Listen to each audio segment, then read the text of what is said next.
اعوذ باللہ من الشیطان الرجیم بسم اللہ الرحمن الرحیم وَإِذَا مَسَّكُمُ الضُّرُّ فِي الْبَحْرِ ضَلَّ مَن تَدْعُونَ إِلَّا إِيَّاهُ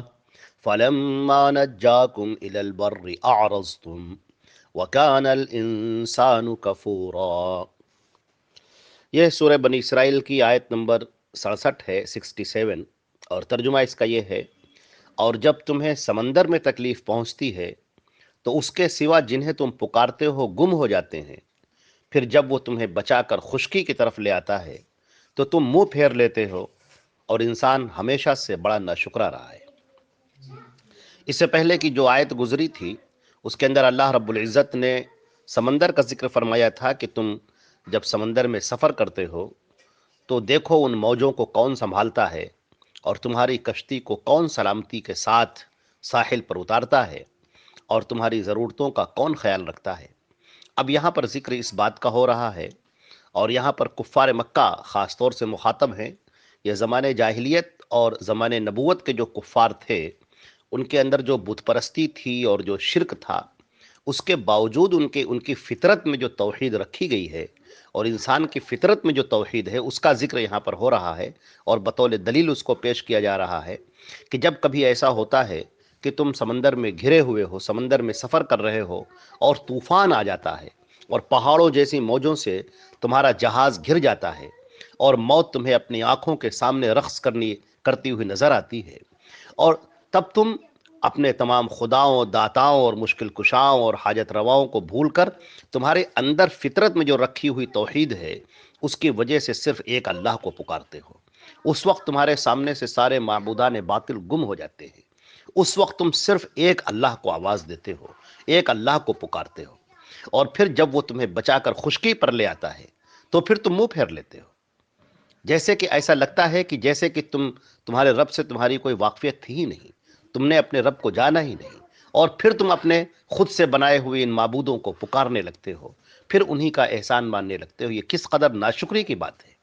اور حقیقت یہ ہے کہ انسان ہمیشہ سے ناشکرا رہا۔ یہاں پر انسان سے مطلب ہے یہ کفار ہیں، ہمیشہ سے ناشکرے رہے۔ مومن تو شکر گزار ہوتے ہیں۔ اور یہ جو صورتحال ہے اس کا تذکرہ اللہ رب العزت نے سورہ یونس اور سورہ عنکبوت، سورہ لقمان اور سورہ زمر میں بھی فرمایا ہے۔ تو یہ تو زمانے جاہلیت کے ان مشرکین کا حال تھا جو بتوں کو پوجتے تھے، لات، عزا، ہبل کو پکارتے تھے، اساف اور نائلہ کی پرستش کرتے تھے، انہی کو اپنی مصیبتوں میں آواز دیتے تھے۔ لیکن ان کے اندر بھی توحید اتنی موجود تھی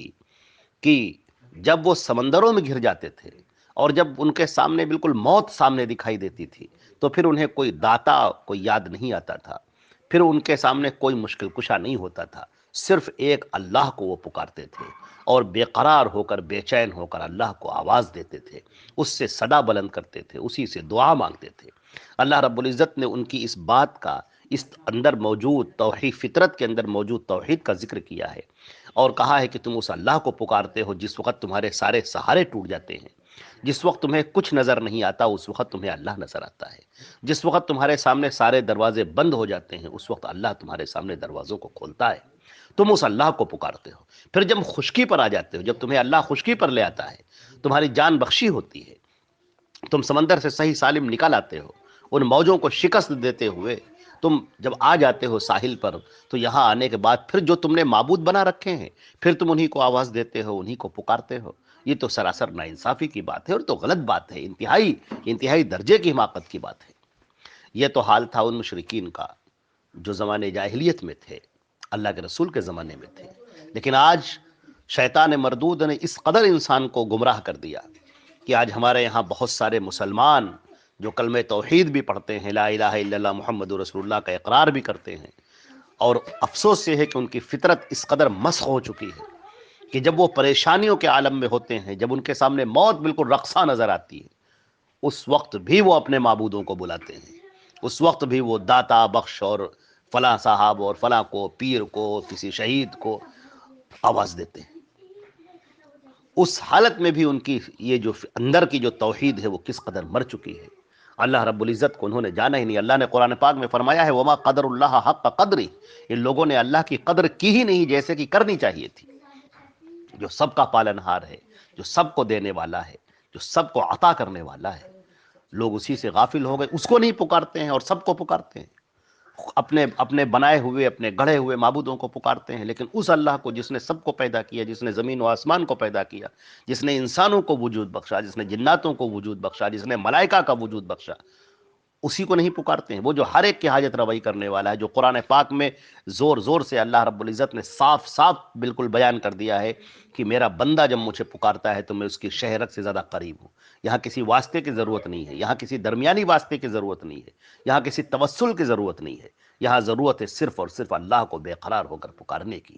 اس کے اسماء حسنہ کا نام لے کر، اس کا واسطہ دے کر اسے پکارنے کی، اللہ رب العزت سے تڑپ کر اور گڑ گڑا کر مانگنے کی، تاکہ اس کی عبدیت کا اظہار ہو اور اللہ رب العزت کی شہنشاہیت کو وہ تسلیم کرنے والا ہو، اس کی برتری کو وہ ماننے والا ہو، اور وہ بندہ بن جائے، اپنے اللہ کے سامنے وہ بندہ بن کر ظاہر ہو،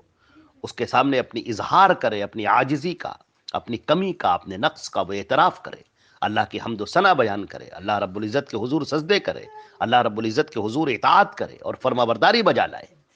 یہاں تک کہ نبی کریم صلی اللہ علیہ وسلم نے فرمایا کہ اگر کسی کو قسم بھی کھانی ہو تو وہ اللہ کے نام کی قسم کھائے، ورنہ وہ خاموش رہے، اور اگر کسی نے اللہ کے علاوہ کسی اور کی قسم کھائی فقد اشرک، اس نے شرک کیا۔ تو اللہ رب العزت کی اس جاہ و جلال کو اور اس کے بلند مرتبے کو اور اس کی عظمت کو، اس کو جاننے کی ضرورت ہے اور اس کے اعتراف کی ضرورت ہے۔ چنانچہ اللہ رب العزت نے یہاں پر جو سوال کیا ہے کہ ذرا سا تم بتاؤ تو پہلے کہ جب سمندروں کے اندر تم ہوتے ہو اور تمہارے سارے سہارے ٹوٹ جاتے ہیں اور موت تمہیں اپنے سامنے نظر آتی ہے، تب تم ایک اللہ کو پکارتے ہو، اور پھر جب ساحل پر آ جاتے ہو تب پھر تم اپنے خداؤں کو پکارنے لگتے ہو، آرز تم اعراض کر لیتے ہو اللہ سے۔ وَقَانَ الْإِنسَانُ كَفُورًا، اور انسان بڑا ہی ناشکرا ہے۔ یہاں پر اللہ نے خاص کر کے ذکر کیا ہے، یہاں پر الف لام عہدی ہے، یعنی یہاں پر کفار مراد ہیں، کہ یہ جو انسان ہے، جو کافر ہیں، کفار ہیں، یہ انتہائی ناشکر ہیں کہ اللہ کو نہیں پکارتے۔ ہم دیکھتے ہیں اس زمانے میں کہ وہ ایسے لوگ جو کلمہ توحید کا بھی اقرار کرنے والے ہیں، اللہ رب العزت کو ماننے والے ہیں، مانتے اسی کو ہیں، لیکن انہوں نے اپنے ذہن میں یہ بنا رکھا ہے کہ نہیں، ہم جب پریشانی کے عالم میں ہوں، مصیبت کے عالم میں، تو فلاں کو پکاریں، اور ان کے ذہن میں یہ ہے کہ اللہ نے ان کو اختیار دے رکھا ہے۔ نہ قرآن میں اس کا ذکر ہے، نہ حدیث میں اس کا ذکر ہے، بلکہ یہ تو عین وہ حالت ہے جیسے کہ یہودیوں نے موسیٰ علیہ السلام کو پکارا اور یہ سمجھ کر پکارا کہ اللہ نے ان کو اختیار دے رکھا ہے۔ عیسائی حضرت عیسیٰ علیہ السلام کو پکارتے ہیں، ان کو اللہ کا بیٹا کہتے ہیں، نعوذ باللہ من ذالک، اور یہ کہتے ہیں کہ اللہ نے ان کو سب اختیار دے رکھا ہے، وہ مختار کل ہیں، وہ سب کچھ کرتے ہیں۔ اور ہمارے یہاں بھی افسوس کی بات یہ ہے کہ بعض مسلمانوں نے بھی اپنے ذہن میں یہ عقیدہ رکھا کہ اللہ کے رسول مختار کل ہو گئے، ہمارے اولیاء مختار کل ہو گئے، اللہ نے ان کو اختیار دے رکھا ہے، ان کو پکارا جائے، ان کو مصیبتوں میں آواز دی جائے، ان کو ندا دی جائے۔ اللہ کے رسول کی پوری زندگی توحید کو سمجھانے میں گزری، اللہ کے رسول صلی اللہ علیہ وسلم نے ایک ایک بات کو واضح کر کے پیش کر دیا، یہاں تک کہ ایک صاحب نے اللہ کے رسول کے سامنے یہ کہا، ما شاء اللہ و رسول، جو اللہ چاہے اس کا رسول کہے چاہے۔ آپ نے فرمایا، جعلتنی للہ ندا، تم نے مجھے اللہ کا بالمقابل بنا دیا، مد مقابل بنا دیا، بلکہ یوں کہو، قل ما شاء اللہ وحدہ، بلکہ جو تنہا اکیلا اللہ چاہے وہ۔ یہ روایت مسلم شریف کی۔ نبی کریم صلی اللہ علیہ وسلم نے دعائیں سکھائی، اپنے امتی کو دعائیں سکھائیں کہ ایسے مانگو دعا، اللہ سے اس طرح سے مانگو، اللہ سے اس طرح سے مانگو۔ دعائیں سکھائیں، اٹھنے کی دعا، بیٹھنے کی دعا، چلنے کی دعا، سفر کرنے کی دعا، گھر کے اندر داخل ہونے کی دعا، گھر سے باہر نکلنے کی دعا، غرض ہر موقع کی آپ نے دعائیں سکھائیں۔ یہ دعائیں اس لیے سکھائیں کہ بندہ اللہ سے مانگنا سیکھ جائے، بندے کو اللہ سے مانگنا آ جائے۔ لیکن افسوس یہ ہے کہ بندہ جب اپنی زبان میں مانگتا ہے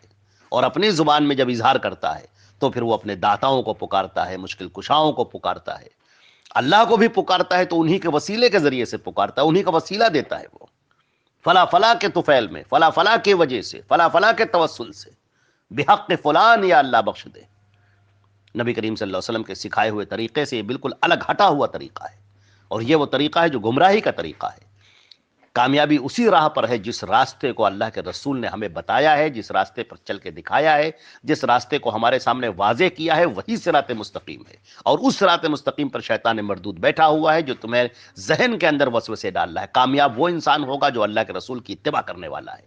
جو اس طریقے پر چلنے والا ہے جو طریقہ اللہ کے رسول صلی اللہ علیہ وسلم نے سکھایا ہے، جو طریقہ انہوں نے بتایا ہے، جو طریقہ ہمارے سامنے روشن کیا ہے۔ اللہ کے رسول صلی اللہ علیہ وسلم نے دعائیں مانگنے کا طریقہ سکھایا ہے، مصیبتوں میں اللہ کو پکارنے کا طریقہ بتایا ہے، اللہ سے کیسے دعائیں مانگی جائیں، ایسا اللہ سے کیسے التجا کی جائے، اللہ کے سامنے کیسے اپنے راز و نیاز پیش کیے جائیں، اللہ کے سامنے کیسے ہاتھ اٹھا کر دعا مانگی جائے، کیسے سجدے میں گر کر دعا مانگی جائے، کیسے اٹھتے اور بیٹھتے وقت اس کو پکارا جائے، کیسے بستر پر لیٹے لیٹے اللہ کو پکارا جائے۔ اللہ کے نبی صلی اللہ علیہ وسلم نے ایک ایک چیز کو واضح کر دیا ہے، مگر افسوس کی بات یہ ہے کہ ہمارے یہاں جہالت اس قدر عام ہو گئی ہے کہ لوگ دعاؤں کے ان ترجمے کو بھی نہیں پڑھتے، نبی کی سیرت کو بھی نہیں پڑھتے،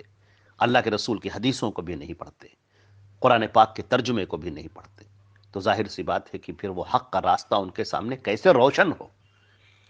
جو روشنی اللہ کے رسول صلی اللہ علیہ وسلم نے عطا کی ہے، جو صراط مستقیم ہمیں سکھایا ہے، اس طریقے پر انسان کیسے چلے جب وہ اسے پڑھے گا ہی نہیں،